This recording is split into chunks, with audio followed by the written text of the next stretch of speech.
Nii, lugupeetavad eelarvekontrolli komisjoni liikmed, kuulsad külalised, mul on ettepanek sellel eelarvekontrolli komisjoni istungil arutada täna riigi rahanduse seisu, siin ka keskendudes siis ülekantavatele vahendustele, eelarvestrateegia elluviimisele, laekumisele, et saada see selgus ja siis arutada kolmapäeval kontrolliaruannete riigi tegevus inseneride järelkasvu tagamisel.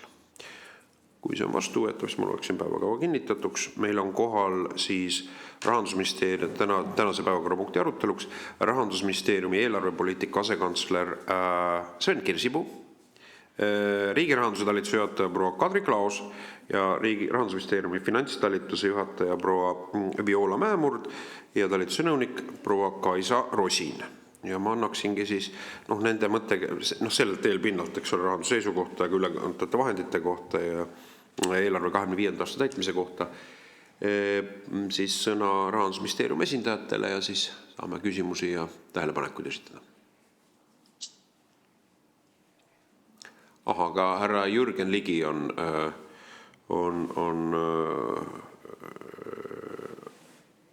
komisjoni koosolekule siis veebiteel sisenenud. Meil on ütlemata hea meel. Nii, aga ma ei tea, kas härra Ligi soovib rahandusministrina ise sissejuhatuse teha või härra Kirsipuu teeb ettekande ja härra Ligi siis ka vajadusel ministrina oma tähelepanekuid esitab. Ma annaks tegelikult Svenil hea meelega üle, need on väga raamatupidamislik jutt, et kuidagi tundub ebaloomulik veerida siit paberilt neid fakte, mis tegelikult paberil olemas on. Aga mis ma selle üldise hinnanguna annan, et legend eelarve suurest jääkidest on eksitav, ülejääk ei ole, on puudujääk, aga raamatupidamislikult on erinevad arvestused. See on hästi mitmearuline see vastus, mida parem, kui me esitavad ametnikud. Et meil ei ole sellist olukorda, kus raha jääks kasutamata, aga loomulikult täpsema planeerimise küsimus on, aga ka raamatupidamisliku kajastuse küsimus, et kas me peaksime üldse jääkidena kajastama asju, mis ei olnud isegi plaanis kasutada. Et üldiselt on segadus selle sõna jääkide ümber liiga palju, aga las ametnikud seletavad seda pikemalt. Aitüma. Nii, aitäh ja siis nüüd härra Kirsipuu, palun. Ja ma teen enda poolt paar sõna sissejuhatuseks ja siis Violal on slaididel pikem ettekanne, aga keskendume siis eelkõige eelmise aasta eelarve jääkidele, sellepärast, et kui siin kõlas viide näiteks ülekantavatele vahenditele, siis me teame ju eelmisest aastast, et need selguvad kevade jooksul. Kohustus on siis maikuus need käskirjad ministrite poolt kinnitada, millega viiakse eelmise aasta jäägid käesolevasse aastasse, nii et see arutelu on meil eeldatavasti siis ees alles kevadel. Ja teine asi, mis ma tahaks markeerida sissejuhatuseks on see, et jääkide teemal Rahandusministeerium eelarveprotsessis ja tegelikult ka selle väliselt on juba aastaid suunanud ministeeriume täpsemalt planeerima, teinud õigusaktides muudatusi selleks, et ülekantavaid vahendeid oleks vähem. Valitsus on otsustanud ka kärped teha selle jääkide informatsiooni pealt, näiteks 2026. aasta riigieelarves. Nii et tegelikult see jääkide üle arutamine, nende avalikustamine, nende vähendamine on juba aastaid olnud nii meie kui tegelikult ka Riigikogu eesmärk. Rahanduskomisjonis meenutades eelmist aastat on jääkide ülekantavate vahendite üle arutatud ministrite kaupa. See ilmselt kordub ka sellel aastal, proua Akkermann võib kinnitada. Nii et tegemist ei ole kuidagi sellise hämara taustainformatsiooniga, mis kuidagi aastast aastasse loksub, eks, et tegelikult on avalikkuse suure tähelepanu all väga numbriküllaselt nendel teemadel juba aastaid arutatud ja hea meel on tõdeda, et ka eelmise aasta jääkide number, kui me räägime piirmääraga vahenditest, on kolmandiku võrra vähenenud, mis oli ka meie ootus või eeldus. Ja võib-olla tõesti veidi segadust tekitab see jääkide erinev käsitlus metoodiliselt, millest Viola kohe täpsemalt räägib. Aga meenutuseks jah, et oluline on siis keskenduda ja rääkida sellest jäägist, mis on siis võrreldes Riigikogu poolt seatud piirmääradega tekkinud, mitte erinevad akumuleerunud tulud CO2 vahenditest või välisvahenditest. Kui me räägime sellisest võimalikust ebatäpsest planeerimisest või lodevast eelarvepoliitikast potentsiaalselt, siis me räägime nendest jääkidest, mis tekivad suhestatuna Riigikogu poolt vastu võetud riigieelarve piirmääradega vahenditesse. Vot, sellega ma enda poolt lõpetaks, annaks sõna üle Violale. Jah, proua Mäemurd, palun. Ja Sven küll rääkis paar esimest asja ära, aga ma lihtsalt tuletan meelde, et ma räägin täna 25. aasta eelarve esialgsest täitmisest, et need numbrid muutuvad, kuni siis riigi majandusaasta aruanne juuni lõpus saab allkirja. Ehk et pigem on lootus, et need numbrid lähevad veel väiksemaks. Et Sven juba tegelikult tõi välja selle, et jäägid on olnud või eelarve kasutamine on olnud 2 aastat fookuses ja tegelikult see on ka andnud tulemust. Et kui vaadata, siis esialgsetel andmetel on piirmääraga eelarve jääk. See nüüd on siis see, mida Riigikogu igal aastal kinnitab ja mis siis ongi sellel aastal kasutada. Selle jääk on 390 miljonit eurot. Ja jääk on siis vähenenud võrreldes eelmise aastaga 211 miljonit ehk kolmandiku võrra. Ning kogu eelarvest moodustavad siis piirmääraga jäägid 6,9%, mis siis on selgelt vähem kui eelmisel aastal. Kui aga vaadata pikemat trendi, siis 25. aasta piirmääraga eelarve kulude ja investeeringute jääk on viimase 6 aasta kõige väiksem. Ehk me oleme võrreldes varasemate aastatega väga tublisti eelarvet paremini kasutanud. Kui vaadata siis erinevatesse valitsemisaladesse, siis tegelikult jäägid on vähenenud enamikel valitsemisaladel. Et siin on nüüd andmed 10. märtsi seisuga, et võimalik, et juba mõnel valitsemisalal on see number 25. aasta osas veelgi väiksemaks jäänud. Et mis on andnud väga tugeva panuse jäägi vähendamisse on ka Vabariigi Valitsuse reserv, et 24. aastal me kandsime üle varasemate aastate reservi märkimisväärses mahus. 25. aastast me enam reservi üle ei kanna ja 25. aasta reservi sihtotstarbete reservi me tegime enam-vähem tühjaks, sest et meil oli sigade Aafrika katk ja sealt suurt jääki järgi ei jäänud ja isegi ka see väiksem summa 25. aastast, ka see meil jääb 26. aastasse üle kandmata, sest et vastavalt riigieelarve baasseaduse muudatusele me enam Vabariigi Valitsuse reservi järgmisteks aastateks üle ei kanna. Kuigi need numbrid on juba praegu sihtotstarbeliste jääkide osas ilusad, siis me tegelikult oleme sellel aastal rõhutanud ka valitsemisaladele, et me soovime nende summade osas, mis siin jäägina on, et ministrid selgelt hindaksid, kas see summa, mis neil järgi ja kas neil on vaja seda aasta võrra pikendada. Et eesmärk peaks olema, et summa pikendamine käib käsikäes sellega, et mingisugused ülesanded jäid veel tegemata või mingid tulemused jäid saavutamata. Ehk et eesmärgiks võiks olla, et valitsemisala siseselt iga minister viib läbi sellise sisulise jääkide kaitsmise. Ning teine, mis on, et alates sellest aastast ka siis ülekantavate käskirjad, mida Sven enne mainis, et mida mai lõpuks allkirjastatakse, et ka nende seletuskirjad oleksid avalikud ja need selgitused ülekandmise osas oleksid võimalikult sisulised. Et see peaks siis veel rohkem tooma fookusesse seda, et me vaatame, et raha, mida on Riigikogu poolt antud, oleks hästi ära kasutatud. Kui aga liikuda kogu eelarve suunas, siis 25. aastal laekus meile tulu 544 miljoni ulatuses enam, kui me olime arvestanud. Ja kulude puhul siis kulude investeeringute eelarve oli meil planeeritud 21,1 miljardit, sellest 19 miljardit on tänaseks kasutatud. See tähendab, et kasutamata eelarve hulk koos siis, kohe räägin nende raamatupidamislike erisustega, on kasutamata, ehk et esialgsetel andmetel on meil siis 2025. aastal kasutamata 2,16 miljardit eurot.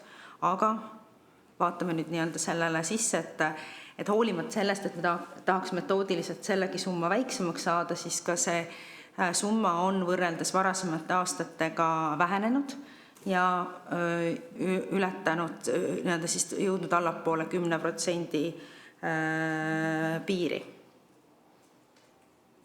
Aga vaatame nüüd sellele 1,7 miljardile sisse, ehk et kui meil muidu oli 2 miljardit, siis see 390 oli see, mida siis ministeeriumid aktiivselt saavad juhtida ja mis on vähenenud, kuid 1,7 miljardit moodustab siis piirmäärata eelarve, millele Riigikogu omalt poolt nii-öelda piirmäära ei sea, ning sellest jäägist 295 miljonit olid arvestuslikud kulud, ehk erinevate seadustega on kokku lepitud konkreetsete summade maksmine, näiteks lastetoetused, siis selliseid kulusid jäi meil prognoositult üle 295 miljonit eurot. Ja nende puhul me kuidagi nende tähtaega edasijärgmistel perioodidel ei pikenda. Kõige suurema summa kasutamata eelarvest moodustavad tuludest sõltuvad kulud, nad on 1,6 miljardit nendest.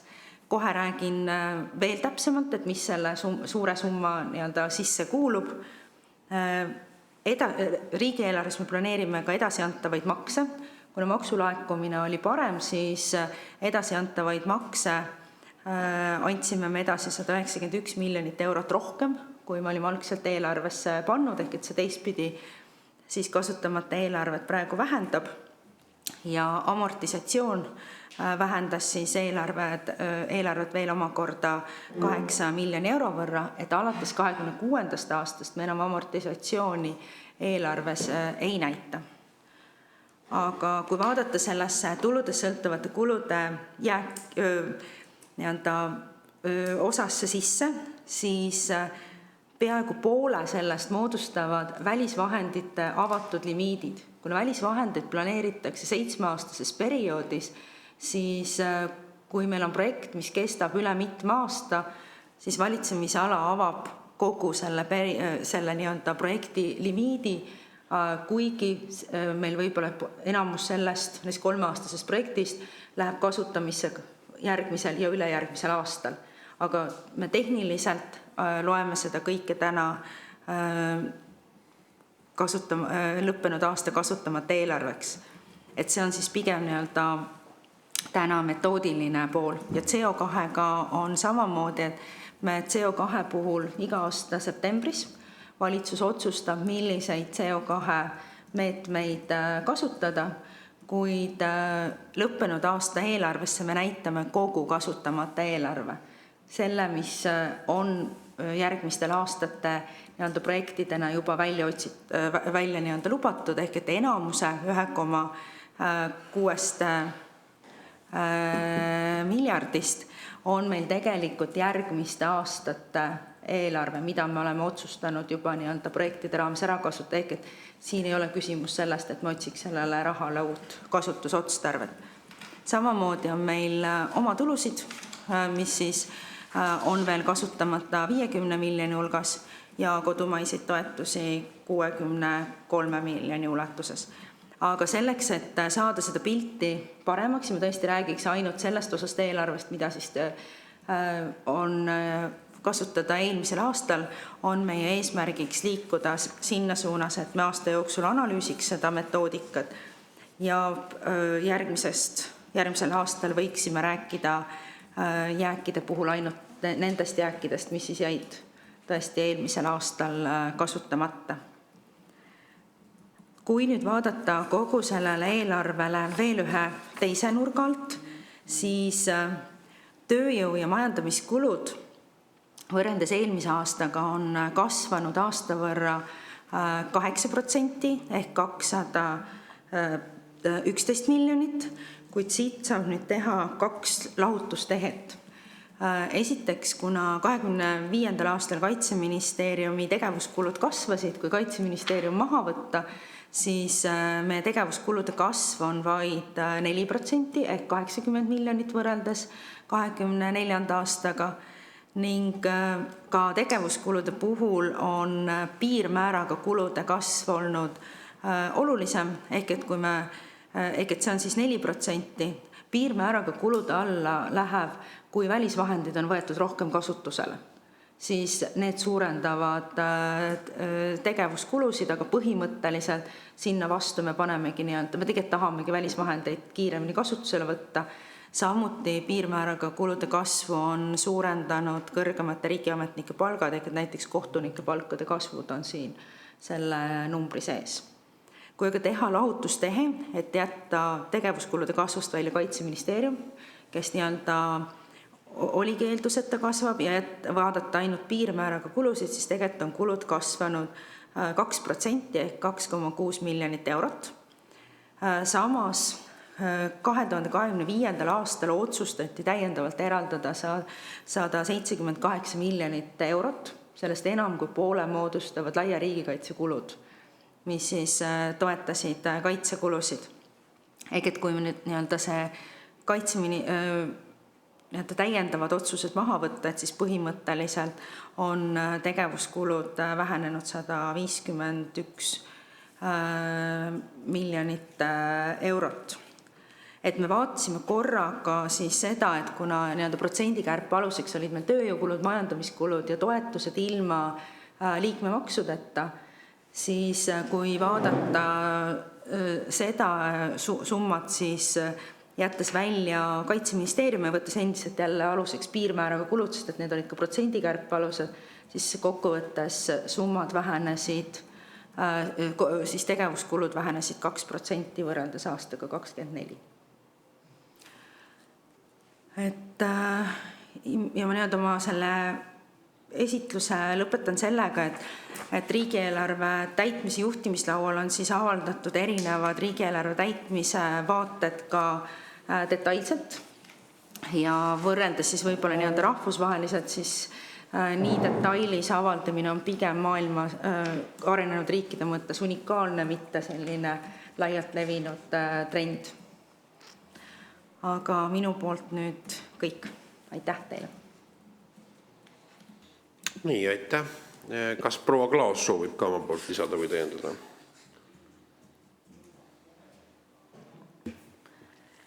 Nii, et küsimus oli ka 26. aastas ja tulude laekumises. Jah. Et mul otseselt praegu slaide selle kohta ei ole, aga võib-olla ma lihtsalt kommenteerin, et täna me avaldasime ka riigirahanduse pressiteate, kust siis need esimesed sõnumid on ka näha, et jaanuari valitsussektori positsioon siis praeguse seisuga on -0,2% SKP-st, ehk siis aasta algus on suhteliselt tagasihoidlik olnud ja kui me nüüd vaatame tulusid ja kulusid eraldi, siis tuludes me tõepoolest näeme, et tulud on laekunud isegi oodatust paremini. Me teeme ka kuise prognoosi, mille vastu me siis seda vaadata saame.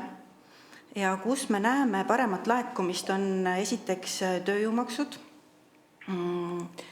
nii sotsiaalmaks, juriidilisi isikud, füüsilisi isiku tulumaks, aga ka juriidilisi isiku tulumaks, mis otseselt ei ole muidugi tööjõumaks. Ja teisest küljest on paremini laekunud käibemaksu ja kütuseaktsiisi. Et ühest küljest on üheks põhjuseks see, et jaanuarikuus inimesed võtsid välja vähem maksuvaba tulu, et siis kasutasid seda vähem. Et paljud ikkagi avastasid alles palgapäeval, et neil on täiendavalt õigus maksuvaba tulu kasutada ning seetõttu jaanuari laekumine on ka parem ja me juba veebruaris näeme Maksuameti andmetel, et siin peaaegu 100 000 inimest on juurde tulnud. Nii et kindlasti maksuvaba tulu kasutamine kasvab. siin circa 80%-le ja mingi osa inimesi kindlasti jääb ka seda mitte kasutama, et kellel otseselt sissetuleku probleeme ei ole ja pole soovi sellega tegeleda, et siin pigem näeme, et võib-olla neid ka. Ja siis edasi käibemaksu laekumisest, et siin me näeme, et jaanuaris on seis positiivsem. Kindlasti on siin nüüd küsimus, et kui palju nüüd tuleneb see kõrgemast energiahinnast. Et kui me näeme, et laekumine oli circa suurusjärgus 20 miljonit parem, kui me ootasime, siis üks põhjus kindlasti on kõrgemad hinnad. Aga siin on veel põhjused, et see kõik ei ole kindlasti sellest. Et esiteks jaanuaris küttekulud juba ise olid nii palju suuremad, oli külm talv, ning lihtsalt pidigi rohkem kulutama kütte peale. Ja lisaks me näeme ka jaekaubanduses paremat seisu, mis samamoodi on mõjutanud just käibemaksu laekumist positiivselt, nagu ka kütuseaktsiisi parem laekumine. Ja siin me näeme eelkõige põhjusena seda, et Läti ja Leedu tõstsid kütuseaktsiise jaanuarist ja eelkõige diisel on Eestis soodsam kui Lätis ja Leedus ning siin me näeme, et on tekkinud positiivne piirikaubandus Eesti suunal, et eelkõige siin Via Baltica ääres olevates maakondades on näiteks rohkem tangitud kütust. Ja võib-olla on olnud, kui veel rääkida nendest meetmetest, siis on olnud küsimus hasartmängumaksu osas, siis nüüd kui jaanuaris meil, siin on see kuine nihe, et oli veel detsembri eest deklareeritud kogused, siis veebruaris ja märtsis me näeme siin circa 2 miljonilist puudujääki, aga seda korvab osaliselt siis nende ettevõtjate tehtud annetused, et siin circa 800 miljonit on siis laekunud annetuse tulust riigieelarvesse nii veebruaris kui märtsis. Ja 800 000, vabandust, võtsin valesti, 800 000 ja lisaks siis saab praegu öelda, et hetkel me ei näe, et oleks täiendavalt siin aasta alguses lisandunud ettevõtjaid, kes hasartmängumaksu maksavad. Minu poolt kiirelt kõik, et kui on küsimusi, siis vastan juurde. Nii, aitäh. Aga lähme siis küsimuste, tähelepanekute juurde, eks ole. Et mul on küsimus, kui me vaatame nüüd ei tea, Jürgen Ligile on nüüd see mootorsõiduki maksu ja registreerimistasu laekumine 2025. aastal. Et härra rahandusminister, et ma saan aru, et korrigeerige mind, et eelarves, mis kinnitati 24. aastal, 25. aastaks prognoositi 235 miljonit eurot mootorsõiduki maksu ja registreerimistasu kombineeritud riigi tuluks. Kuid Rahandusministeeriumi õiendi järgi, mis on meile väljastatud, majandus- ja riigi rahanduse olukord, viidatakse, et Rahandusministeeriumi andmetel on laekumine 151 miljonit eurot, ehk siis 84 miljonit eurot vähem.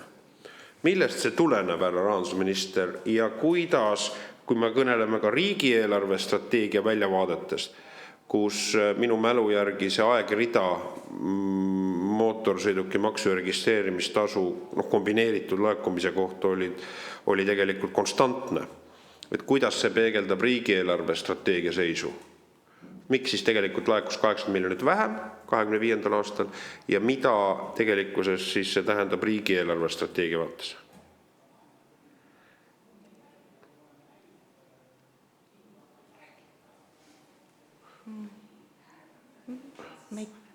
Vabandust, kui te räägite, härra minister, siis me ei kuule teie häält. Võib-olla on sul mikrofon väljas või? Okei, kas nüüd on kuulda? Jah. Selge. Et Zoomiga on mul endiselt väga suur ebakindlus, aga mis on tänase päevakorrapunkti nimi? Miks mind siia kutsuti?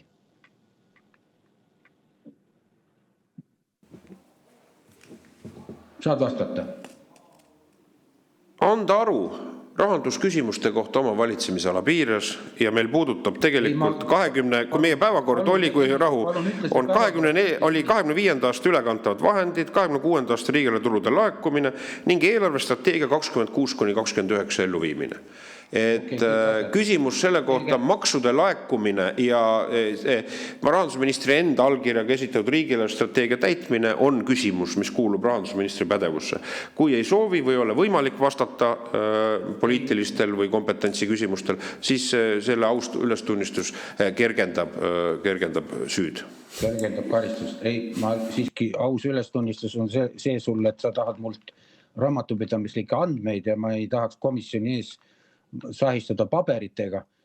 Hea meelega annan selle vastamise, kui teema tõstatus on nii massiivne, annan üle, aga kui sa tahad selliste poliitikavalikute kohta teada, siis ma saan aru, et automaks on sinu peamine valimisteema. Anna siis minna, kui sa arvad, et see komisjon on selleks, aga see poliitikavaliku nüüd mõtted, kui sa mäletad, oli ju kaks. Üks oli autostumise pidurdamine, teine eelarvetulud ja nagu on juba palju korda sinu rõõmuks saanud rääkida sellest, autostumise pidurdamise mõju oli tugevam kui me arvasime, aga vastavalt siis oli väiksem eelarve laekumiste osa. Aga loomulikult ei saa lõplikke otsuseid langetada, vaid kuidas siis ostjate käitumised ja autoomanike käitumised on muutunud, seda ei saa nüüd nii lühikese vaatega hinnata. Sa oled neid vastuseid, ma arvan, 7 korda saanud. Ma arvan, sa jätkad selle küsimusega, aga jah, autostumise koha pealt, mis autoomanikele muidugi või automüüjatele suurt muret teeb, eelkõige laekumine on väiksem või tähendab see pidurdumine on suurem, aga samal ajal muret teeb eelarvele see, et laekumised on väiksemad, samas kui laekumised automaksust või siis registreerimistasust pigem antud juhul on väiksemad, siis ilmselgelt tarbiti muid kaupu rohkem selle asemel, et osta autot. Et sellised on need makroprognooside loogika. Et ühe maksu küljes ei soovita ma kellelgi istuda. Seda ma seletasin ka valitsusele siin paar päeva tagasi, et ei maksa erutuda siis ühe maksu laekumisest, kui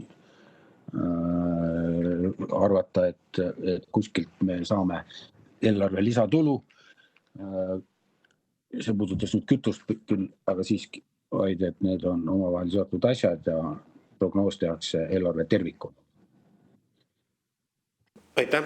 Tahad riigieelarve strateegiat küsida, aga otsast peale. Mul on seal väga osavad raamatupidajad kohal. Nemad saavad sinuga kiiresti ühisele teele. Aitäh nii saalomuliku lubadusest. Proua Klaas, oskab täiendada? Jah, et ma täiendan siis vastust, et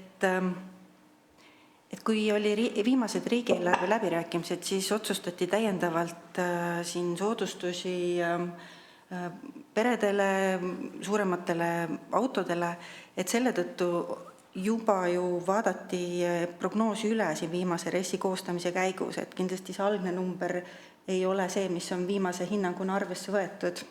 Et siin 2026. aastal selle soodustuse tulemusena väheneb mootorsõiduki maksulaekumine juba üksi circa 16 miljonit eurot.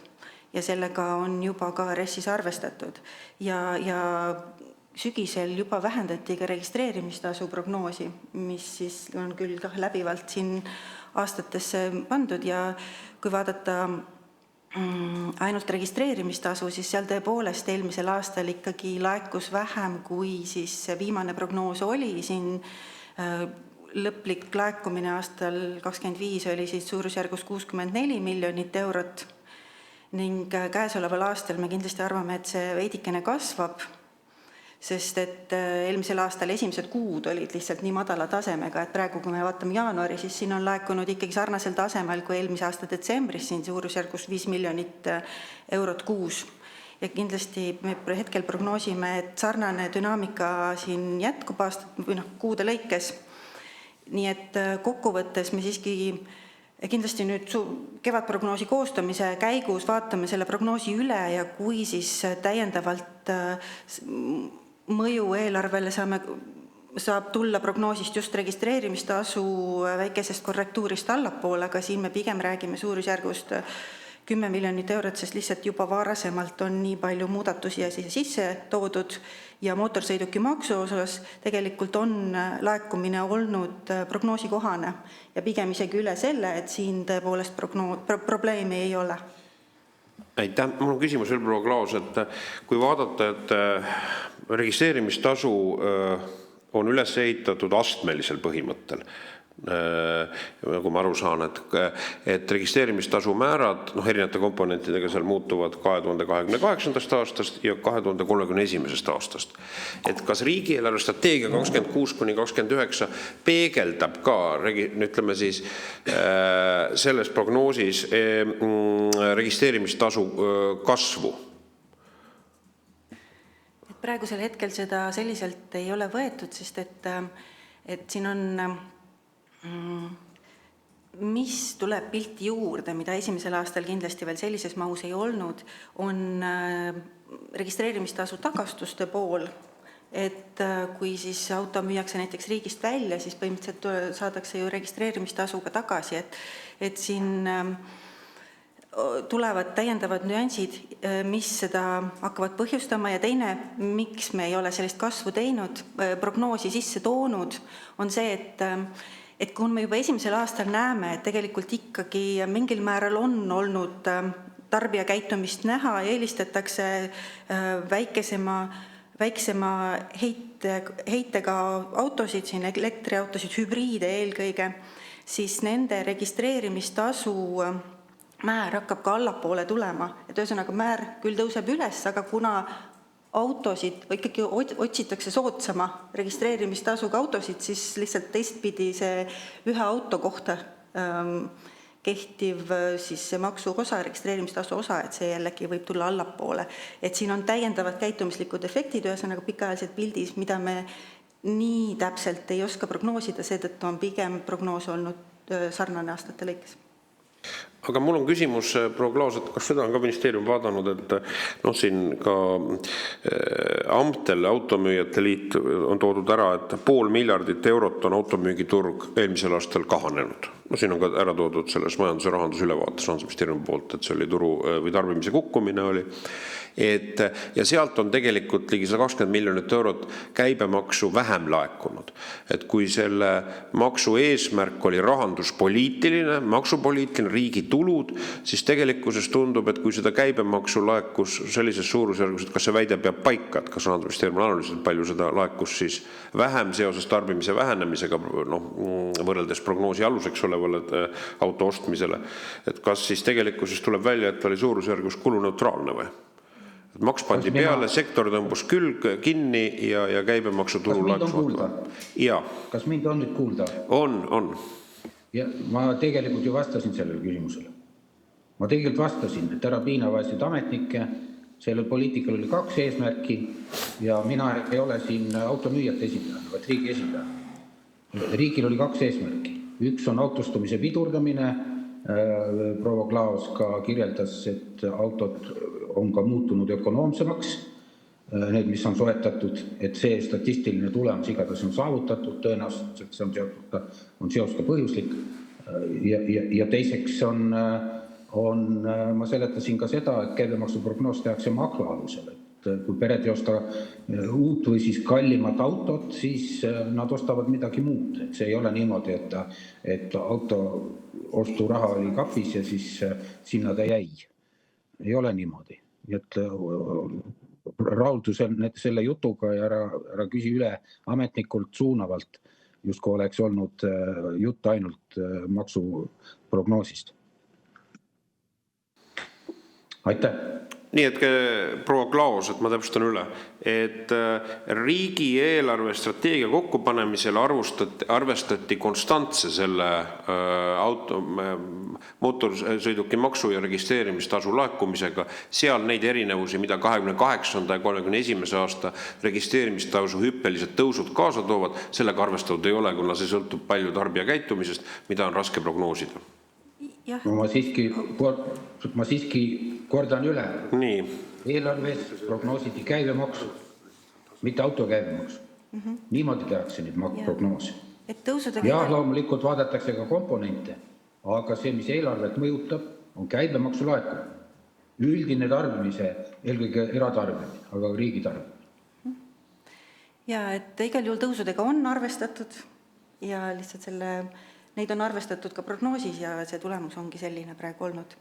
Ja igal juhul me jälgime seda automüüjate käitumist, aga eelmisel aastal see suur langus oli ka selle tõttu, et 24. aasta lõpus osteti nii palju autosid ette, et ta tehniliselt ka paistab oluliselt suurem.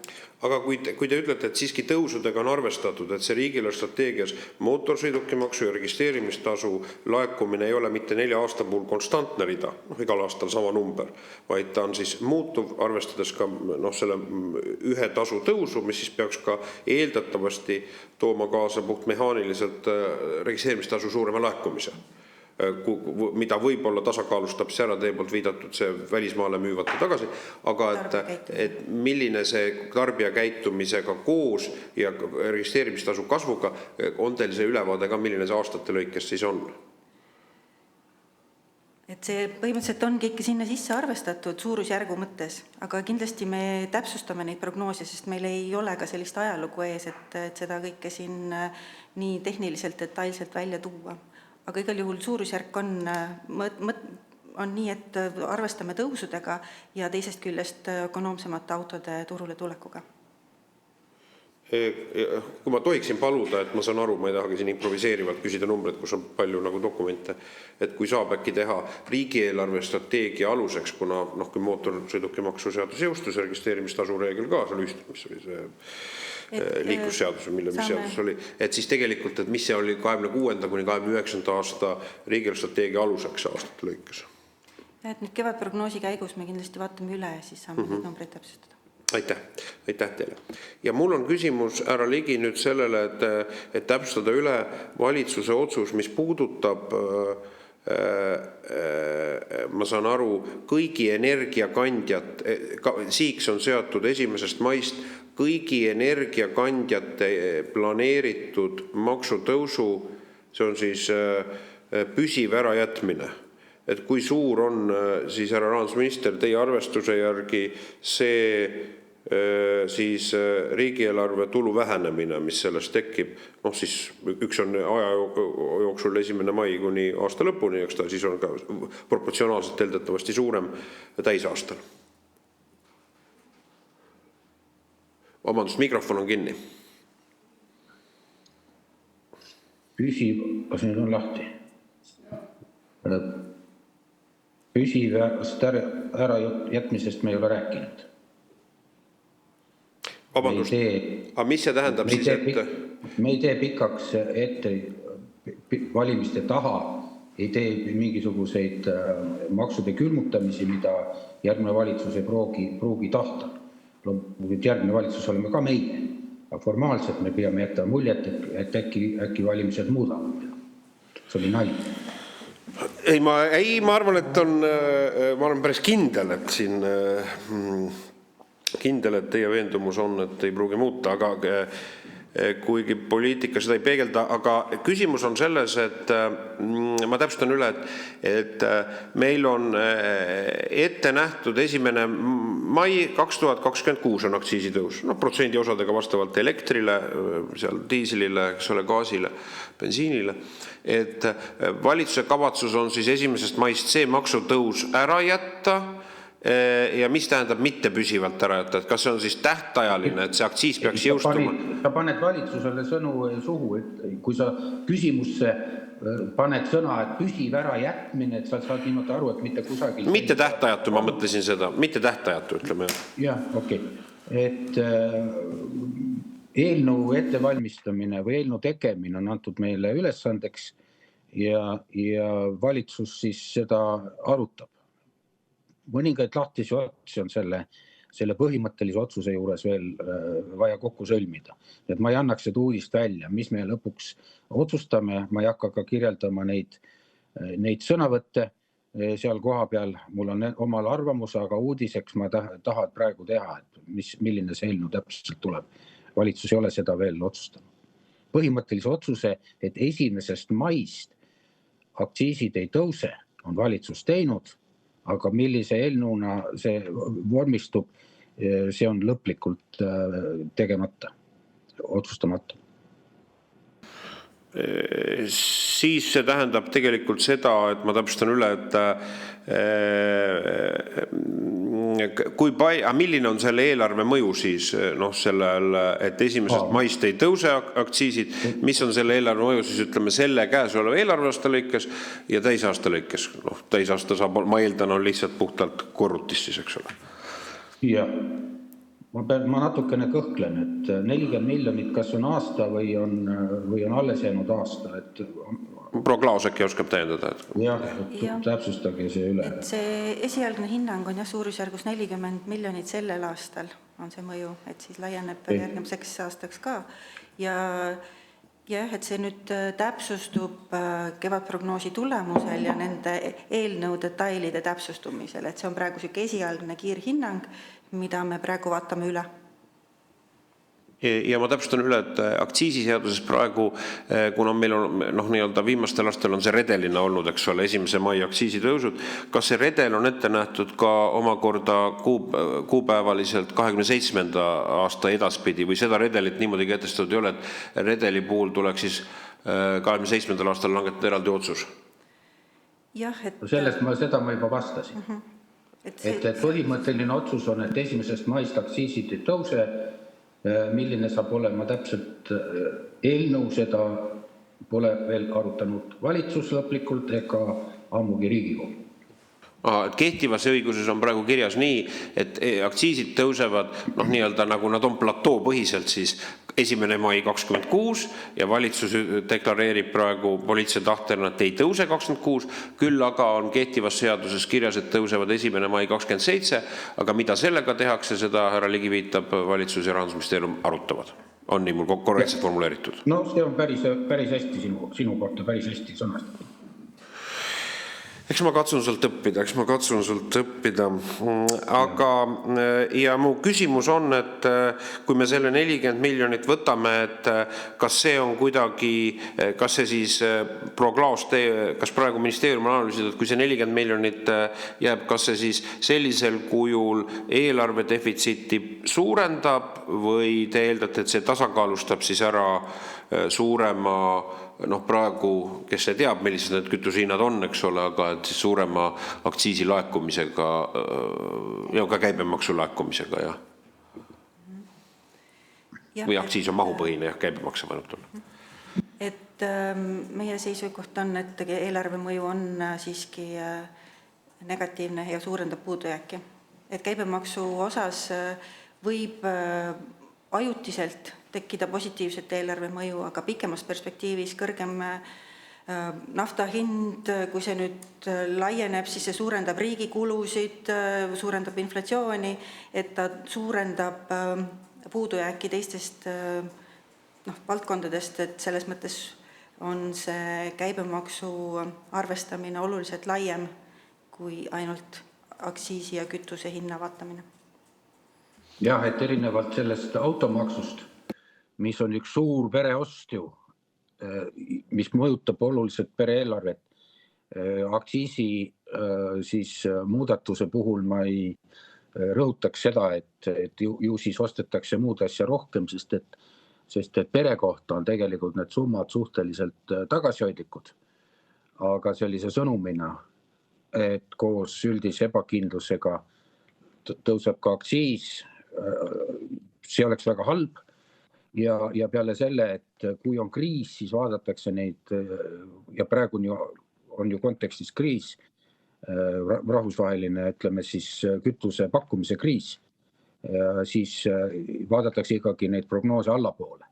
Et see ei ole, ütleme, et muude olude samaks jäämise olukord, mida võiks öelda, et auto puhul on. Et muu jääb et kui ei osteta autot, siis ostetakse muid asju rohkem. Kütuse puhul on tegelikult tegemist tõenäoliselt rahvusvahelise siis majanduskasvu prognoosi allapoole vaatamisega tegu. Aitäh. Aitäh, härra rahandusminister, aga mul on küsimus sulle nüüd, et vaata niisugune. et meil on riigieelarves defitsiit 4,5%, mis oli planeerimise alus, eks ole. Meil ei ole kevadist riigieelarve prognoosi veel ei ole, või eelarve prognoos, ütleme siis majandusprognoosi, eks ole, mis sisaldab ka siis eelarve prognoos selle elemendina või rahandusprognoos. Aga praegu, kui meil on meil on parem teadmine, siis on 4,5%. Sellest me langetame otsuseid, ma saan aru, eks ole. Kas see kujuneb paremaks, väiksemaks, see sõltub loomulikult mitmest asjast.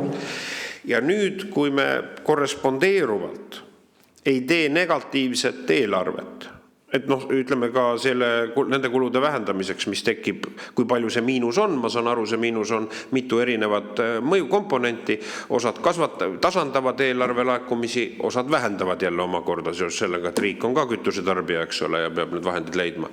Et siis tegelikult ma saan aru, et praegu eeldus on, et me läheme eelarve positsiooniga, vähemalt muud teadmist meil ei ole. Kui me ei hakka ise põlve otsas praegu siin uut prognoosi formuleerima, me läheme üle 4,5%, et kas see on see praegune otsus siis või härra Ligi? Et miks me tegelikult ei vähenda muid kulusid sellega tasakaalus? Eelarve otsused tehakse ikka eraldi. Tehakse eraldi, aga mõjud on ikkagi ühed. Kui sa mõjud on eelarvele koormavad. Ja kas sinu teadmise järgi me läheme selle otsusega üle 4,5% defitsiidi? Ei, me ei tohi minna, me peame mitte minema. Ja millise meetodiga meil õnnestub seda vältida, kas valitsuses arutasid, on sul mingi visioon? Nagu alati? Valitsus, rahandusministrina ma olen teinud miljardilisi kärpeid ja lõpuks hakkama saanud, aga 9% 2009. aastal SKP-st. Et iseenesest ajaloos on väga kangelaslikke sammu astutud, kas praegu selliseid suudetakse, see on küsimus valitsusel, aga mina kavatsen loomulikult jälgida seda, et me üle 4,5 piirist kinni peaksime. Okei, ja selle saavutamine on siis tegelikult, kas see rajaneb lootusele, et riigi lihtsalt kulutamine või täiendavad mingid muud sektori maksutulud tasandavad seda, siis üle 4,5%-le, või rahandusministrina sa leiad, et vajadus on sellel ajal, kui vägagi ratsionaalselt jätta ära aktsiisitõusud, aga tegelikult seda tuleks ka teiste rahanduspoliitiliste meetmetega tasakaalustada. Ja kui need on, millises need seisneksid sinu vaates? Vara öelda, meil ei ole ju veel prognoosigi käes, et isegi kevadprognoosi, rääkimata sügises prognoosist, meil ei ole käes. Et jah, see rajaneb usul, lootusel ja armastusel, aga ka täiendavatel otsustel, mis puudutavad rahanduspoliitikat. Sa sõnastasid selle väga ilusti. Aitäh. Selge, hea kuulata konkreetset kava. Küsimus on nüüd see, et mis puudutab sinu avaldust 26. veebruaril. Võib-olla sa avad seda, kus sa ütlesid, et sa ei välista positiivse kulude lisaeelarve tegemist. Ja tõepoolest, et ka Kliimaministeeriumi esindajad teatasid seda, et positiivset eelarvet kavandatakse ja mis puudutas tegelikult, me arutasime Rail Balticut ja niisuguse investeerimise rahasid. Et oskad sa seda avada, et mis see tähendab, kas siis valitsus kavatseb või ei kavatse positiivset eelarvet teha ja mis tähendab täiendavate kulude suurendamist ja mis seal siis sisalduks, kui Kliimaministeeriumi esindajad nii seda komisjoni koosolekul väitsid? Sul on kena komme muuta enda juhitava komisjoni, nagu ka muide Anastasia Kõlvartil. Et te olete nagu õde ja vend, juhitava komisjoni koosolekut isiklikuks monoloogiks ja küsimuste esitamiseks siis külalistele. Et tekita natukene diskussiooni, aga häda on nende küsimustega, peamine häda on, et sa võtad kontekstis mingisuguseid asju, mis on kontrollimata. Ei välista, oli ka ühes kontekstis. Ma ei saa midagi välistada kevadel. Aga ma pole seda lubanud, sa oled rääkinud sellest juba avalikult kui minu lubadusest positiivne eelarve teha. Eelkõige peame me kinni hoidma 4,5% miinusest ja mis juhtub peale prognoose, seda ma ei saa välistada. Aga minu eesmärk on, et me, kui läheb prognoosiga paremini, vähendaksime 4,5% numbrit lõpptulemusena. Aga ma ei tea, mis selle tulemus on. Selles mõttes ei välista jah, aga ära niimoodi kontekstist välja tekstidest, pealegi nagu kuu aja tagustest tekstidest asju välja kisu. Nii, Anneli Akkermann. Ja me nüüd pool tundi juba siin kutsutud vaatasid või olid sunnitud pealt vaatama sellist isiksuste niisugust nagu, ma isegi ei oska öelda, ma ei taha öelda, mida me pidime praegu siin pealt vaatama. Ja ma vaatasin, päevakorras on ka 24. aasta ülekantavad vahendid. Ilmselt on päevakorras kirjaviga, et me oleme kogunenud siia selleks, et rääkida 25. aasta siis eelarve täitmise tulemustest ja ülekantavatest vahenditest. Et mul on küsimus tegelikult nüüd Svenile, et kuidas hinnata neid erinevaid komponente selles ülekantavate jäägi suuruses. Et ma saan aru, et riigieelarve puhul me paneme need piirmäärad, et peaksime hindama, kuivõrd nendest piirmääradest on siis avalik sektor kinni hoidnud. Siis on teine kulukomponent, on seal need Euroopa Liidu valdavalt toetused, siis on väga suur summa ETS ehk CO2 heitme, omatulud ja kodumaised toetused. Järsku te avate, mida need sisaldavad ja kui suur osakaal on ja kuidas hinnata ikkagi neid piirmääraga tulusid, mis on selle eelarvestamise tuum. Ma segaks korra vahele, et ma ei tea, mida sa arvad isiksustest, aga ma püüdsin kinni selle, et minu arvates ei olnud tänase kutse sisu riigieelarve strateegia mitmeks aastaks ega ka 26. aasta, vaid 25. aasta.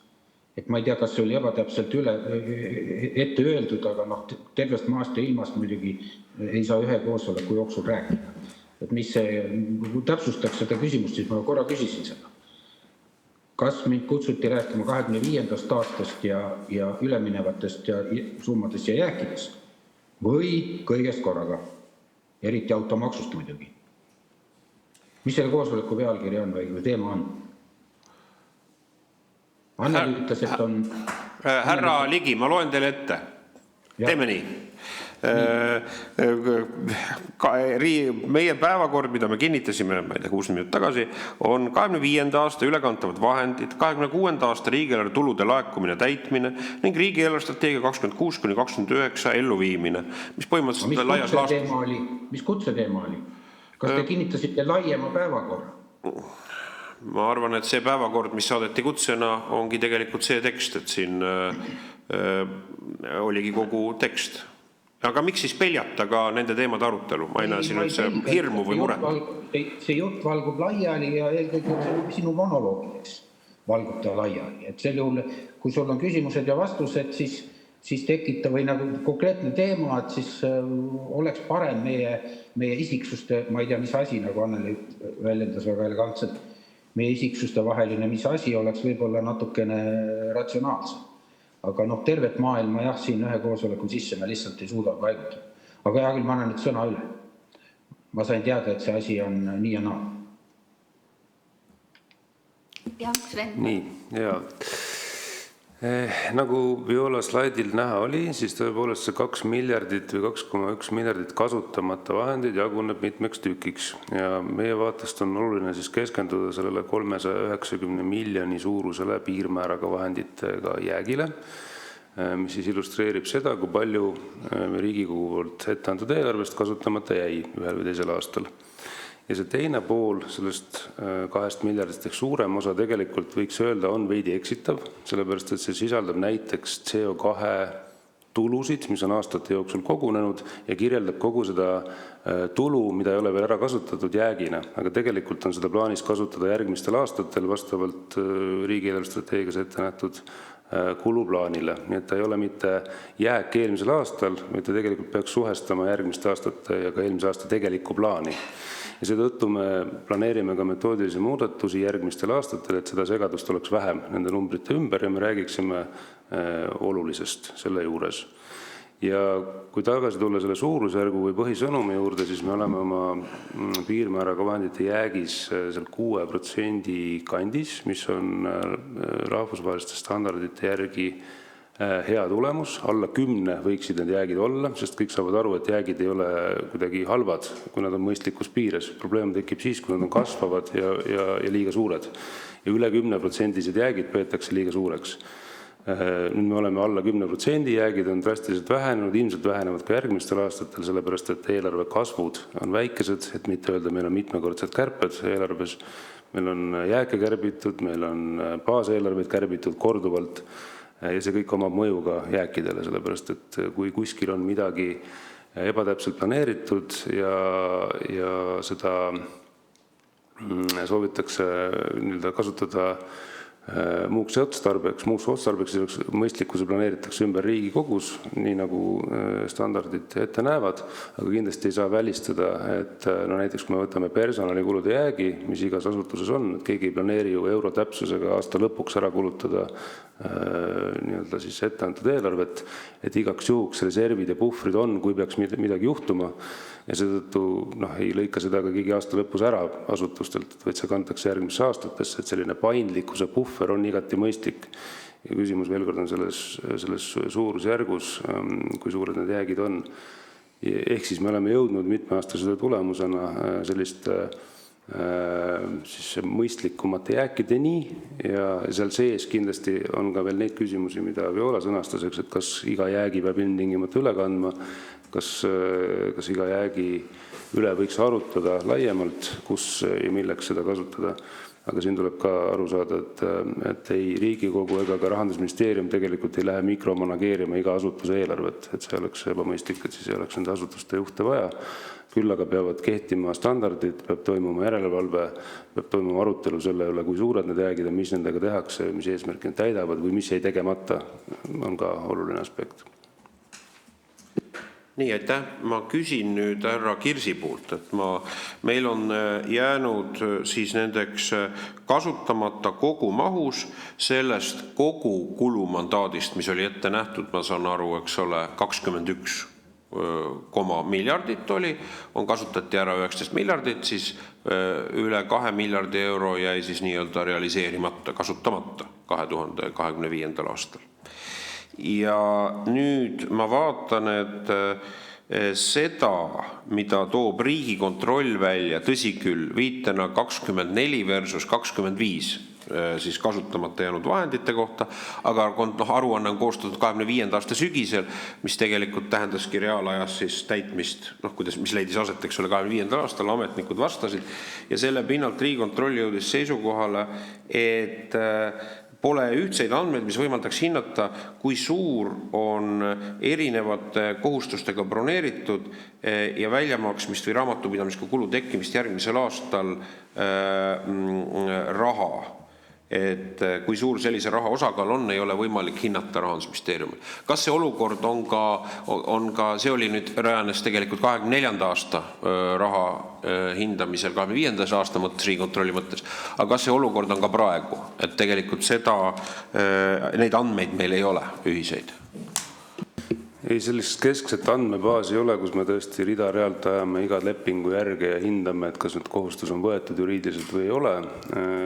Küll aga on ministeeriumidel endil erineva kvaliteediga andmed olemas, nii et kui nende teemade üle arutatakse näiteks rahanduskomisjonis kevadel, siis ministeeriumid ja ministrid saavad peegeldada, siis mis see hetkeseis nende numbritega on.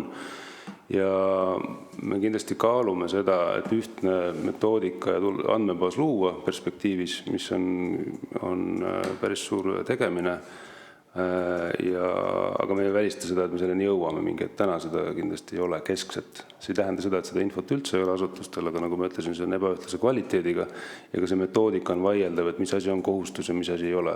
Et kui sul on leping olemas, aga seal on näiteks taganemisõigus, et kas see on kohustus siis või ei ole kohustuseks, et seal on palju nüansse, mis tuleks enne kokku leppida, et üldse aru saada, millest me räägime. Sest me täna räägime erinevatest asjadest võib-olla, kui me räägime kohustustest. Nii, Anneli. Ja me rahanduskomisjonis nüüd läheme teist aastat jääkide sellise ülevaate ringile ja järjest paremini saame aru, kuidas koos muu eluga eelarvesüsteem ka muutub ja tegelikult peabki niimoodi olema. Aga ma toon näiteks näite, et põhimõtteliselt võib üle kanda eelarve jääki samaks otstarbeks. Et kui siin 2025. aasta oli pehme aasta ja suhteliselt madala energiahinnaga, elektrihinnaga, no kui hoolega ikkagi seda hoonete kütte ja valgustuse nuppu hoiti, küllap jäi elektriraha üle. Aga see nüüd ikkagi jaanuaris, veebruaris, jumal tänatud, et jäi üle ja saame üle kanda. See kulub ära. Et selles mõttes ka see lepingu peale näpp panna, et kas on leping, mille siis kasutamata osa üle kanda, see on ka teatud mööndustega ikkagi.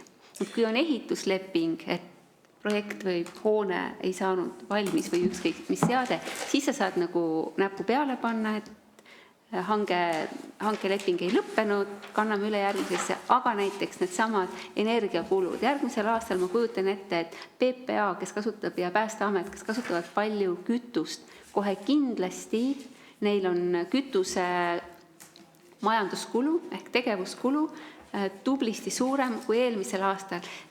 Aastad ei ole vennad, et seal ikkagi see, ma ei tea, peaaegu 10% või 1 kuu raha, see on normaalne ja mõistlik riigi tõrgeteta toimimise puhul, et see liigub üle eelarve aasta, et keegi ei kuluta elektriraha ära 31. detsembril, meil ise ka. Et ma hakkasin kommenteerima seda, et kas on leping või ei ole, et see on suhteline. Nii, ja proua Klaas. Oleme Viola Mäemurd. Ma tahtsin lihtsalt täpsustada, et see, mida Sven ja Anneli rääkisid, nad rääkisid piirmääraga eelarvest ja seda meil jäi 25. aastal üle 390.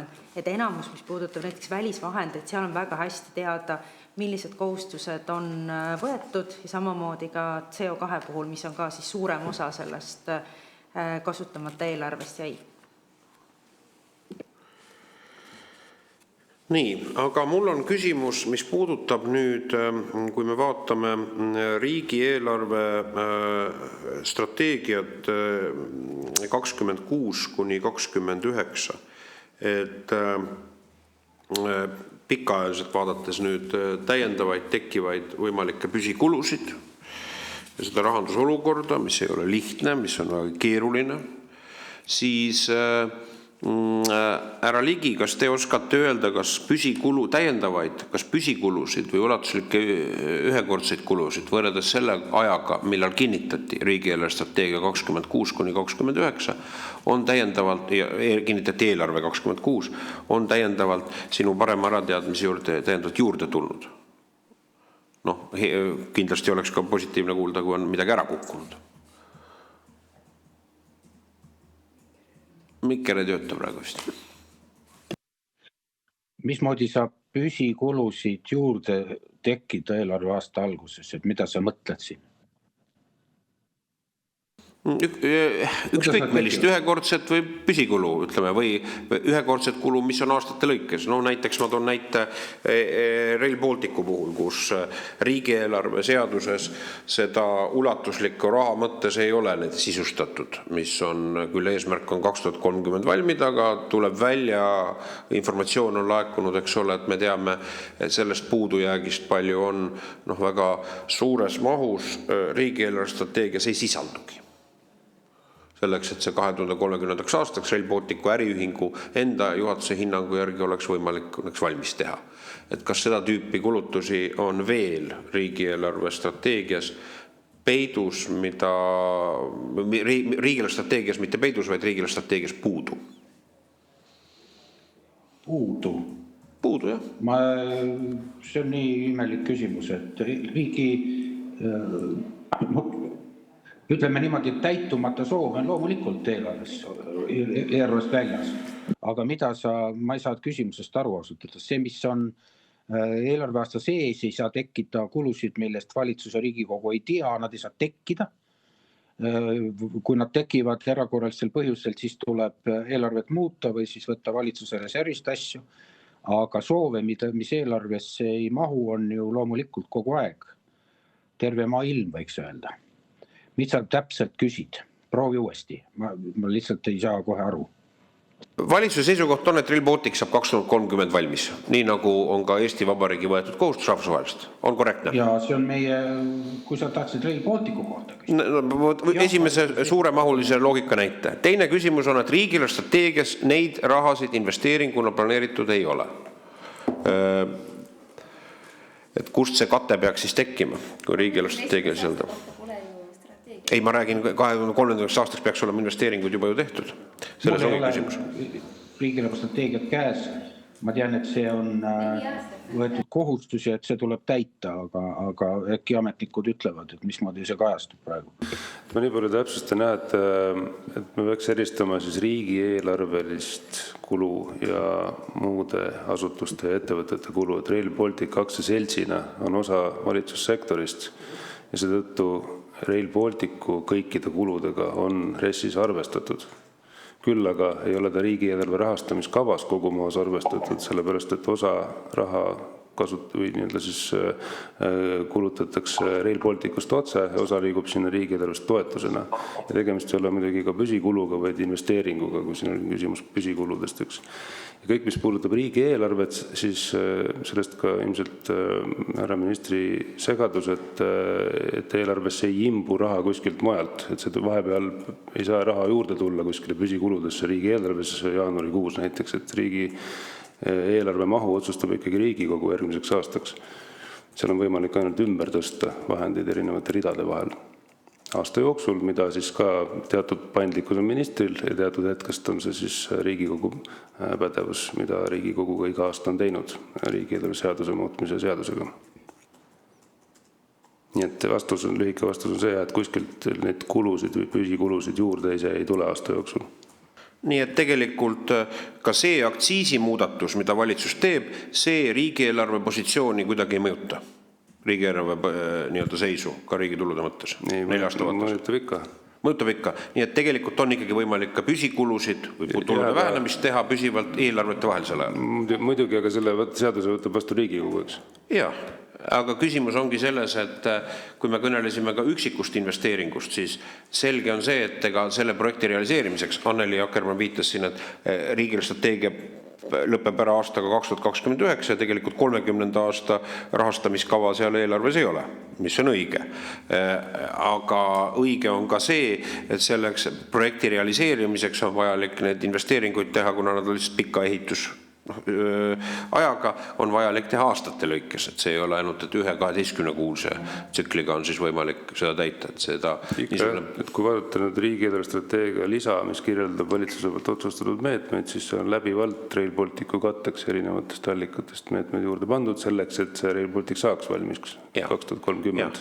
Aga see katete puudujääk versus vajaminev, kas see nii on või mitte, aga see on siis Rail Balticu enda organisatsiooni hinnang, nagu me komisjonis oleme tuvastanud, on seal suurusjärk 1,3 miljardit eurot. Seda on võimalik osa katta 28. aasta lõpul eeldatavasti avanevatest CEF-i vahenditest, kuid see on 28. aasta lõpust. See ei ole puuduta küsimust 27. ja 28. aastast. Ainuüksi riigile strateegia puhul täiendavate vahendite küsimus või puudujääk on kehtiva riigieelarve strateegia võrreldes 200 miljonit eurot. Vähemalt nii on seda seletanud Rail Balticu esindajad, mis eeldab siis valitsuse puhul mingeid otsuseid. See ükskõik millises suunas langetatud otsuseid või otsustamatust. Aga minu küsimus on nende siis piirmääraga kulude ligi 400 miljoni euro ulatuses siis mitte kasutamise kohta 2025. aastal.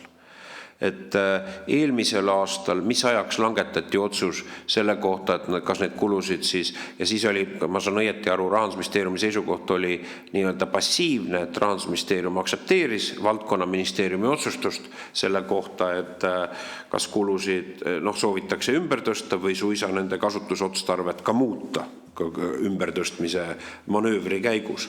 Et kas sellel aastal nende 390 või 400 miljoni euro puhul on sama käsitlus, et Rahandusministeerium vaatab, et kui ministeeriumid taotlevad enda kasutamata vahendeid ümber tõsta, et kasutamiseks 2025. aastal, et siis ministeerium aksepteerib seda, kui nad vastavad norminõuetele või vorminõuetele, ja mis ajaks siis need otsused langetatakse. Eelmisel aastal oli see vist suisa, oli vist vara suvel, eks ole, juunis. Ma siis vastan, et iseenesest piirmääraga eelarvejääkide ülekandmist reguleerib meil valitsuse määrus ja seda ei ole meil vahepeal muudetud, ehk hiljemalt 15. maiks peab ministeerium Rahandusministeeriumiga täpsustama, kui suur on see summa, mida ta soovib üle kanda. Eelkõige Rahandusministeerium vaatab seda, et selle summa sees ei ole sellist eelarvet, mida eelmisel aastal juba üle kanti, et eelarve aastat võib pikendada ainult ühe korra. Et selle koha peal, et selles osas teeb alati Rahandusministeerium enda poolt tähelepaneku. Ka eelmise aasta kogemus näitab, et oli ministeeriumi, kes Rahandusministeeriumi tähelepaneku järel enda käskirja muutsid, kuid oli mõni, kes ei muutnud, mida me oleme sellel aastal teinud teisiti. Me oleme kokku leppinud, et kuna me ennem teavitasime sellest ainult ministeeriumi finantsjuhti, siis me nüüd tegelikult, kui käskirjas on selliseid kulusid, mida ta ei tohiks üle kanda, ehk et nad on juba ühe korra üle kantud, et siis me annaks teada sellest ka ministrile endale, et ta allkirjastab ülekantavate käskirja, kus siis on teistkordne ülekandmine. Käskirja peate kinnitama hiljemalt mai lõpuks, ja siis ta saadab selle ka Rahandusministeeriumile ja see läheb avalikult kodulehele ka üles. Ehk et eelkõige see, mis siis see probleem oligi, et kui ministeerium kannab üle jääki, mida ta on juba ühe korra üle kandnud. Ja nüüd me oleme seda, et ka rahanduskomisjoni teavitada tõesti nendest juhtumitest ja Riigikontrolli, kus siis on kantud 2 korda üle, aga selles mõttes Rahandusministeerium ise enda poolt seda hinnangut kõrvale ei anna, et kas näiteks seda summat oleks vaja üle kanda või mitte, et selle otsuse langetab minister. Mida ministeerium teha ei saa, ta ei saa ülekandmisel muuta selle raha sihtotstarvet. Ehk et see on riigieelarve baasseadusega kokku lepitud, et ülekantavaid tuleb kasutada riigieelarves ette nähtud sihtotstarbeks. Aga ma mõtlengi seda, et see, ma saan aru, see on siis sarnane protsess, nagu ta oli ka eelmisel aastal, aga Riigikontroll on püstanud probleemina, et seda inertsust riigieelarve raha taotlemisel, kasutamisel, ülekandmisel ongi soodustanud Rahandusministeeriumi aastaid tagasi tehtud teadlik otsus kahandada enda rolli riigieelarve sisulise kontrolli tegijana. See on nüüd Riigikontrolli järeldus, millele on leitud, ja samuti Riigikontroll leiab, et ministeeriumide hinnangul raha kasutamata jäämisel ja jätmisel nähtavat mõju valitsemisala eesmärkidele tulemustele ei ole. Seost ei olegi. Et härra Ligi, et ma küsin, et see on nagu poliitika valik, et mis tulemusena siis seda juhtivat rahanduspoliitilist rolli ei ole pidanud ministeerium vajalikuks, kui kogu aastaid käib poleemika, siin me räägime ülekantud vahendid, me räägime kasutamata jäänud vahendid, et summad on kaalukad, et miks ministeerium ei võta seda rolli, et milles on see juhtimislik probleem või ideoloogiline probleem? Aga millist rolli? Rolli, et imperaatori rolli, mida sa tahad? Sisulist otsuse langetajat nende ülekantavate vahendite poliitika suhtes. See, mida Riigikontroll viitab. Ülekantavate vahendite suhtes, kas sa seda praegu ma saan aru, et see on detsentraliseeritud nii-öelda või konföderatiivne meetod. See tähendab, et ministeeriumid, kõik, kes tahavad seda ülekantavaid vahendeid või nende kasutusotstarvet muuta või mitmekordselt üle kanda, seda need probleemid, kas see on õiguspärane mingitel juhtudel või mitte, see on vaidlus, ma saan aru, Riigikontrolli ja rahandusministri vahel või rahandusministeeriumi vahel. Aga mu küsimus on selle kohta, et sisulist otsustamisrolli Rahandusministeeriumil ei ole, vaid tegelikkuses on nii-öelda nentiv, kui ta formaalsetele nõuetele vastub roll. Ja kas Riigikontroll heidab seda ette probleemina, kui lugeda seda Riigikontrolli hinnangut? Et miks sinu hinnangul peaks see konföderatiivne või detsentraliseeritud mudel jätkuma? Mis on see põhjus? Riigikontroll räägib ilmselt 24. aastast. Jah, aga kui me arutelus kuulsime, siis 24. aasta puhul, kui 25. aastal tehti need järeldused, siin ei ole põhimõttelist muutust. Protseduurika on sama. Ikka on põhimõtteline muutus, igal aastal on midagi muutunud. Sellest Sven vist jõudis ka rääkida, mitte ainult Sven. Et muutused on, mõni minister on väga šokeeritud, et ta on mingist rahast ilma jäänud selles mõttes, et see ei lohise tal uude aastasse, vaid selle kohta tuleb teha eraldi otsused. Ja ma nii palju täiendan, et sellest Riigikontrolli raporti puudustest meie vaates me eelmine kord ju siin samas ringis rääkisime. Ehk siis millegipärast on eeldus, et kõik valikud ja otsused peab tegema ülekandmise käskirju vaadates. Tegelikult me tõdesime, et see analüütiline pool ja töö algab pärast seda, kui käskirjad on allkirjastatud ja eelarveprotsessis tehakse valikuid, tehakse kärpeid, vähendatakse lisavahendite mahtu, kui on suured jäägid või ülekantavad vahendid. Ja selle aastate pikkuse, mitte nüüd viimase aasta, vaid aastate pikkuse tulemusena ongi ju ka jäägid ja ülekantavad vahendid vähenenud. Nii et tegelikult see kuidagi hüpotees, et Rahandusministeerium on oma rolli vähendanud, meie hinnangul ei vasta tõele. Lihtsalt see fookus ei ole sellel hetkel, kus Riigikontroll arvab, et see võiks olla. Sellel hetkel, kui need käskirjad allkirjastatakse. See ei tähenda seda, et keegi ei vaata neid jääke, keegi ei räägi nendest, keegi ei kärbi selle tulemusena.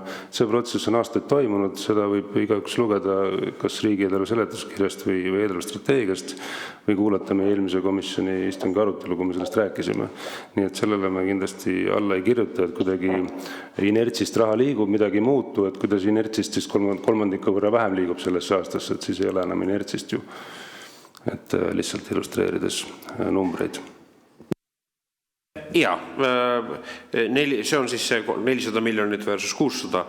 Tõsi on see, et kokku meil on ikkagi see kasutamata jäänud on 2,07 miljardit. Just, aga sellest me just rääkisime, eks, et see sisaldab ka lihtsalt tulude arvestusest tulenevat kasutamata jääki, mis on eksitav, kui me räägime jäägist. See ei ole tegelikult jääk võrreldes sellega, mis planeeriti kuludesse, vaid see on potentsiaalne teoreetiline maht tulusid, mida saab ära kasutada ühel või teisel aastal, sellepärast et lihtsalt tuludest sõltuvad kulud saab kasutada nii palju, kui tulusid on tekkinud. Ja seetõttu võib hüpoteetiliselt sõnastada selle nii-öelda kasutamata vahenditena, eks, et kui 600 miljonit on CO2 vahendid kogutud viimaste aastate jooksul, siis, ja seda ei ole just eelmisel aastal ära kasutatud, et siis on justkui 600 miljonit jääki. Aga tegelikult seda plaanitaksegi kasutada järgmiste aastate jooksul ja see on ka riigieelarvestrateegia lisas niimoodi kirjeldatud. See on lihtsalt metoodiliselt kirjeldatud kui kasutamata vahendid. Aga nagu ma ütlesin, siis seda me plaanime järgmiseks aastaks muuta, et seda segadust oleks vähem. Nii, arusaadav. Mu küsimus puudutab nüüd seda, et riigieelarve strateegias 26–29 sisaldab erinevaid kirjeid riigi tulude valdkonnas, mida sisuga ei ole kaetud. Ja mul ongi küsimus, ma võtan ühe kirja näiteks, küsin rahandusministrit, et see eeldab ilmselt, kui niisugune kirje on koostatud, siis see eeldab ilmselt ka mingeid tegevusi praegu, et ma ei tea, kas ettevalmistavaid või regulatiivseid või poliitilise otsusena. Et kinnisvarareform 2029. aastal peaks andma 100 miljonit eurot võitu riigieelarvesse. Milles see kinnisvarareform seisneb, härra rahandusminister? 100 miljonit eurot on riigieelarve strateegiasse planeeritud tulusid. Härra rahandusminister. Eks see tähendab valitsuse kohustust selles valdkonnas nii palju nii palju säästa ja reform tähendab kindlasti pindade vähendamist ja sellega kaasnevate kulude vähendamist. Aga mu küsimus lihtsalt on, härra rahandusminister, kui ma tohin küsida, et miks seda, kui on, et on säästmine, meil on säästmise võimalus ja pindade vähendamine, aga miks me mitte, härra rahandusminister, praegu seda ellu ei vii? Kataksime ära tegelikult siis ju ka selle mootorikütuse aktsiisi miinuse täiendavalt, meil on 4,5% defitsiiti ja selgub, et meil on võimalik kinnisvarareformiga 2008. aastal hoida 100 miljonit eurot kokku. Miks seda mitte praegu teha? Mis on see põhjus, et hoiame seda 24 kuud kinni? Härra rahandusminister, kes seda kinni hoiab? Mina ei hoia. Ei hoia, aga keegi teine hoiab. Sinu ettepanek see oli, aga... See hoiab, et kui sa kujutad ette, et kõik visatakse ühel hetkel tänavale, sellepärast, et rahandusminister nii otsustas, siis nii need asjad ei toimi, aga ma saan aru, et Sven vist tahtis vastata sellele küsimusele. Jah, härra Kirsipuu. Ja, et kõigepealt see, et see täna ei toimu, ei ole õige väide, sellepärast, et nagu me teame, siis on aastaid juba üksteise otsa laotud erinevaid protsendikärpeid ja kõik ministeeriumid ja allasutused on pinna vähendamisega väga usinasti toimetanud, nii et see kindlasti toimub ka praegu. Mis puudutab seda 100 miljonit, siis see on nüüd osa laiemast tõhustamiskavast ja puudutab mitte ainult kinnisvara, vaid tegelikult kõik Eesti riigis tehtavaid investeeringuid. Nagu me teame, siis Eesti riigi investeeringute tase protsendina SKP-st on Euroopa Liidu absoluutses tipus ja küsimus on, et kas see peab seal olema või võib seda absoluutset tipu vähendada ka 100 miljoni euro võrra ja maailm kokku ei kuku.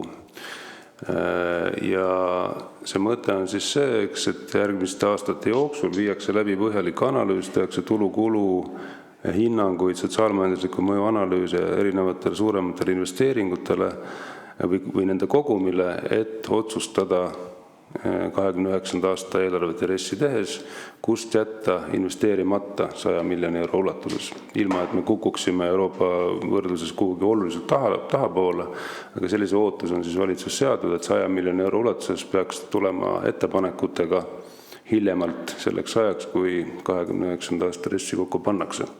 Ja see eeldab pika ja põhjaliku eeltööd ja analüüsi, et mitte seda jooksu pealt teha.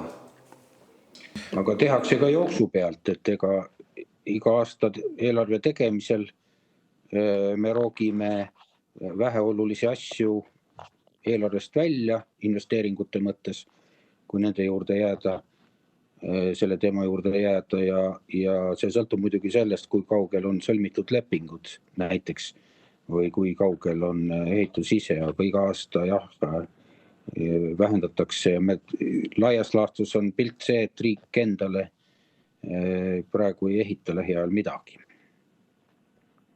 Iseendale. Arusaadav. Tule meeldib kõike nimetada valitsemiskuludeks, sealhulgas siis kaitsekulusid ja pensione, aga ma räägin nüüd tõesti valitsusasutustest, selliseid asju me ei ehita.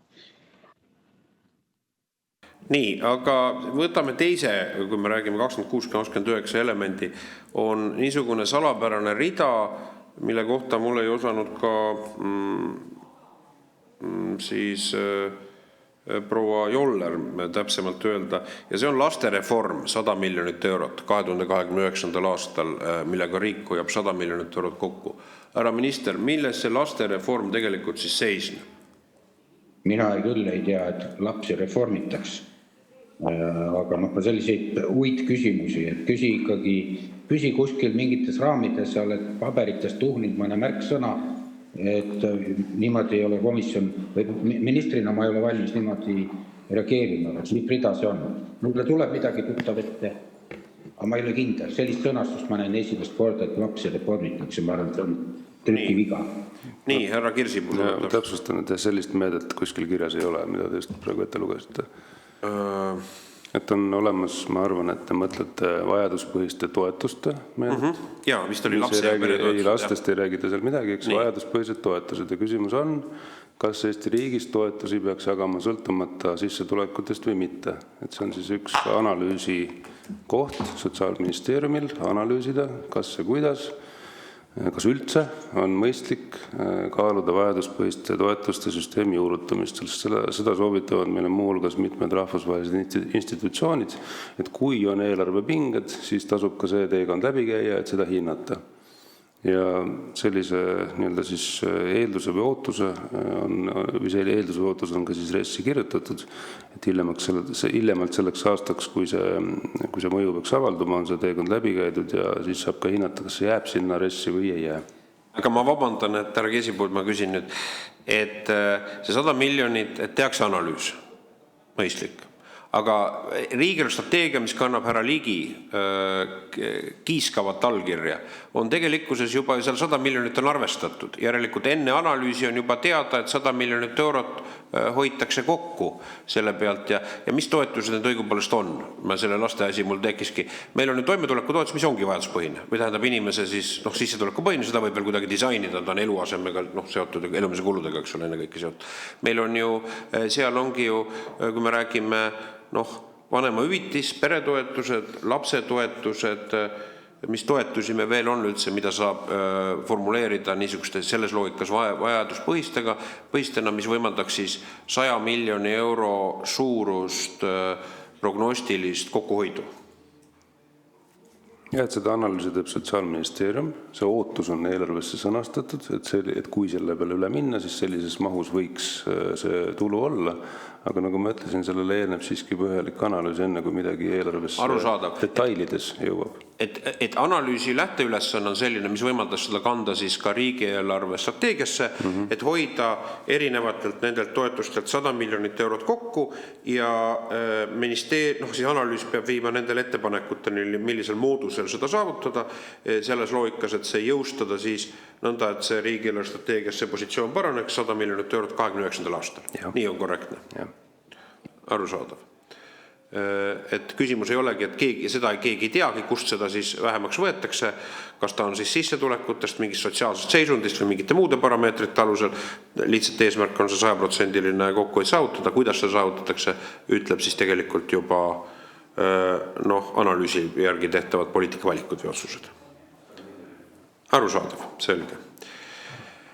No need on otsused sees, et küsimus, et kas see nüüd on riigieelarve strateegias juba kuluga või otsustega sisustatud või mitte, selle üle võib nüüd polemiseerida pehmelt öeldes, eks ole, et kas nad on need 100 miljonid eurod, et kus need võõrandada või ära jätta mingeid investeeringuid või kui ma vaatan RKS-i investeeringuid, et ega seal RKS-il väga palju enam need investeeringuid järgi, kui ma vaatan RKS-i 4 aasta riigieelarve strateegia koos, see on võrdlemisi õblukeseks on kulunud.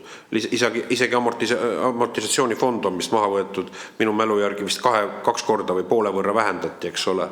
Et kus seal ühe korraga see 100 miljonit siis RKS-ilt ära jätta annab, meil on kultuurkapitali rahavoog, RKS-i voog, jätame julgeoleku ja riigikaitse investeeringud kõrvale, ilmselt neid ei mõelda selle all, eks ole.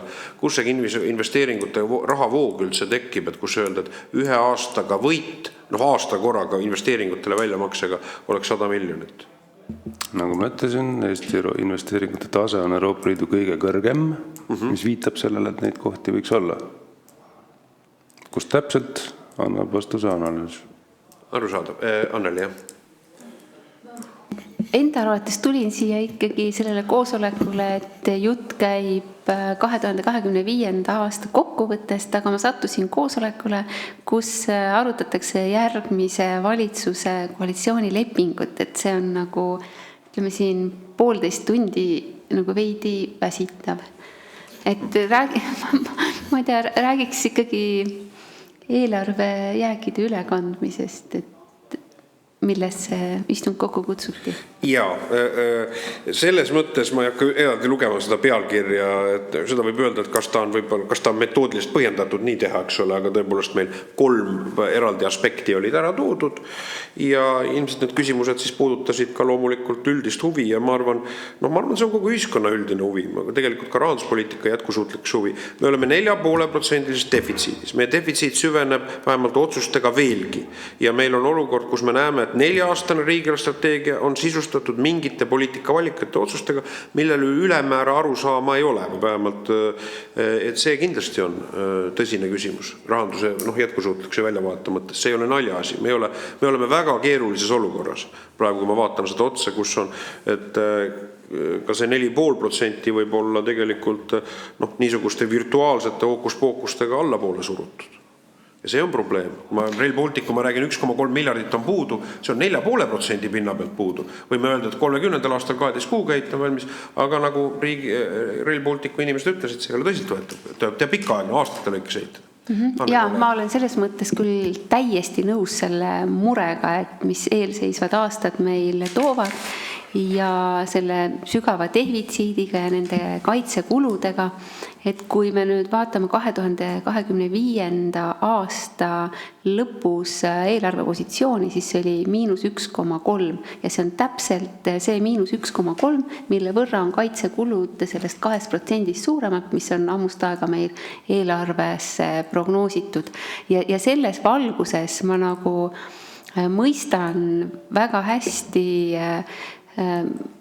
lugupeetud komisjoni esimehe muret, et kuidas peale valimisi ikkagi see koalitsioonileping kokku panna ja peale seda saada eelarvestrateegia järgmisteks aastateks ja järgmise aasta siis 28. aasta riigieelarve esitatud. Aga üks punkt on seal küll, et me ei saa lubada maksude leevendusi, et see, kes läheb valimistele maksude ärajätmisega, kas või mootorsõiduki maksu või registreerimistasu ärajätmisega, et ma mõistan su muret, et sul on väga raske sellega minna valimistele ja mõelda, et keegi võiks seda tõsiselt võtta. Sa ise selle arutelu käigus ja jõuad ka sinnamaani, et sul ei ole eelarves ruumi lubada maksulangetusi ja maksude ärajätmist. Selle, 1,5 tundi sinu valjusti mõtlemist kuulates ma miskipärast saan aru, et sa saad aru, et sul ei ole valimistel ruumi lubada maksude ärajätmist või langetamist. Teisisõnu, Reformierakonna poliitikale ei ole alternatiivi. Sadagu meteoriite taevast, aga automaks jääb igaveseks.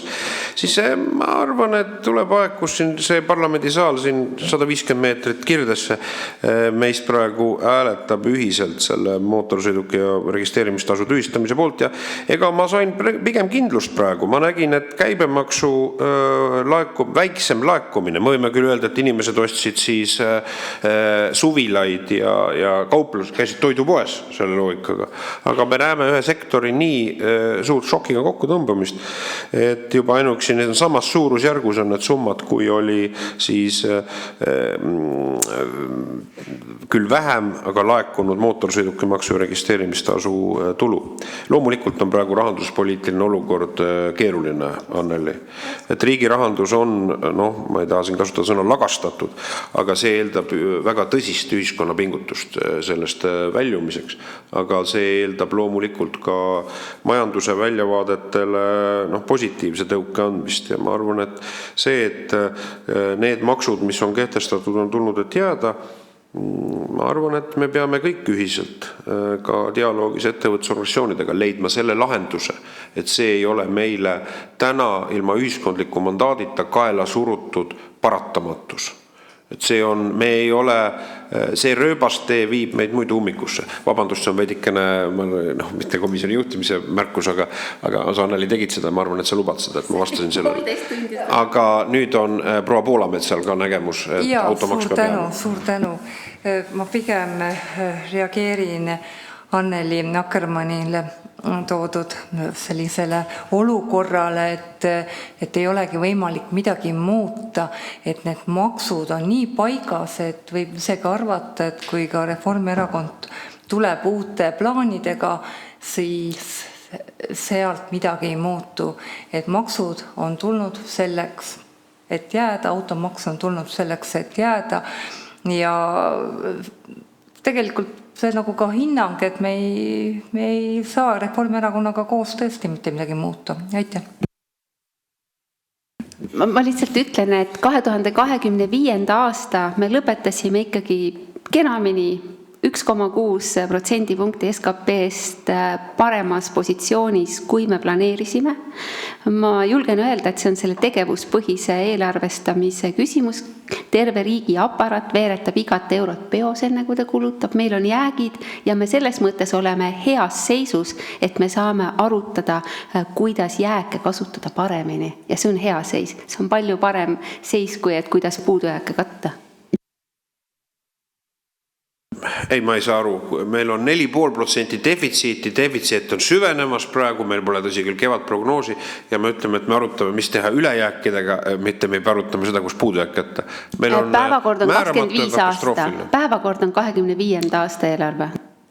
Selge. Päevakord sisaldas, see on lihtsalt, ma ei korda, aga seal siis mitut elementi, aga tõsi on õigus, seal oli ka 25. aasta eelarve täitmine, mis oli esimene lauseosa. Aga igahel on oma vaade, Rahandusministeeriumi inimesed nagu alati asjalitundlikult informatiivselt teinud ära, me peame ühise pingutuse tegema, peame kokku võtma ja tänu kõigile ja muidugi tänu ka rahandusministrile, sellega on koosolek läbi. Aitäh!